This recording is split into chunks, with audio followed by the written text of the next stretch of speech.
তৃণমূল মুছে গিয়েছে, আমুল চুল মুছে গেছে।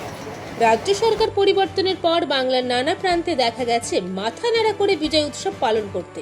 ঠিক তেমনই এক চিত্র আজ ধরা পড়ল পূর্ব বর্ধমানের মন্তেশ্বরে। কিন্তু প্রশ্ন একটাই, কেন হঠাৎ মাথা ন্যাড়া?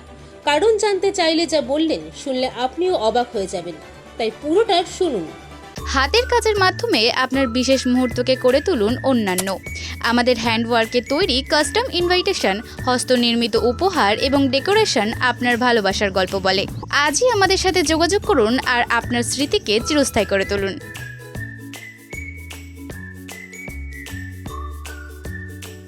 আজ পূর্ব বর্ধমান জেলার মন্তেশ্বরে অনুষ্ঠিত হয় বিজেপির একটি বিজয় মিছিল। মিছিলটি শুরু হয় ডাক্তার গৌরমোহন রায় কলেজ থেকে এবং শেষ হয় মন্তেশ্বরের ঘোষপাড়া মোড়ে। যুবক যুবতী থেকে মহিলারা সকলেই আবির মেখে আনন্দে মেতে ওঠেন এই বিজয় উৎসবে। তবে সেই আনন্দের মাঝেই নজর কাড়ে এক অন্যরকম দৃশ্য। বিজেপি কর্মী ধানু দাস বাড়ি মন্তেশ্বর ব্লকের বাকসান পঞ্চায়েতের অন্তর্গত হোসেনপুর গ্রামে। তার দাবি, 2018 সাল থেকে 2021 সাল পর্যন্ত তৃণমূল কংগ্রেসের হাতে বিভিন্নভাবে নির্যাতিত হতে হয়েছে তাকে।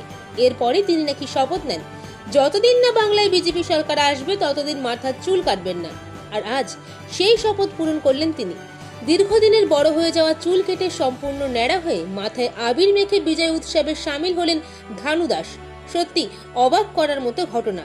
তবে আরো বড় প্রশ্ন উঠছে, সরকার গঠন হওয়ার পর তো অনেক দিনই কেটে গেছে, তাহলে এতদিন পর হঠাৎ কেন এই সিদ্ধান্ত? কেন আজই মাথা ন্যাড়া হলেন তিনি? উত্তরটা যদি আপনাদের জানা থাকে তাহলে অবশ্যই কমেন্টে জানাবেন। চলুন এবার সরাসরি শুনে নেওয়া যাক মাথা ন্যাড়া করে ধানু দাস ঠিক কি বললেন। আমি গত 18 সাল থেকে উঠতে থাকি বিজেপি করার জন্য বা লাঠি ধরে প্রচার করার জন্য। তার জন্য আমার বাড়ি ভাঙচুর করেছে, মারধর করেছে, আমাকে তোমার মেরেছে, ফেলি আমার রক্ত ভাঙছে। থানা, পুলিশ, পঞ্চায়েত কেউ কেয়ার নেয়। আমি এসডি অফিসে বলে গিয়েছি।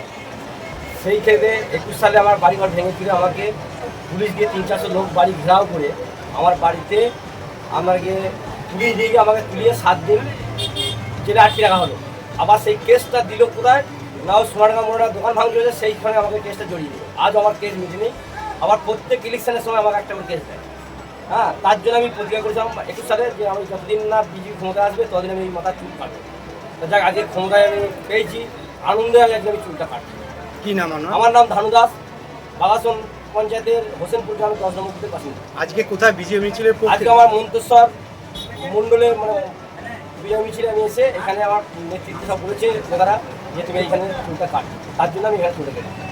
তাহলে আপনি অভিমান বা প্রতিশোধ করেছিলেন? হ্যাঁ, আমার রাগ মিটে গেল আজকে।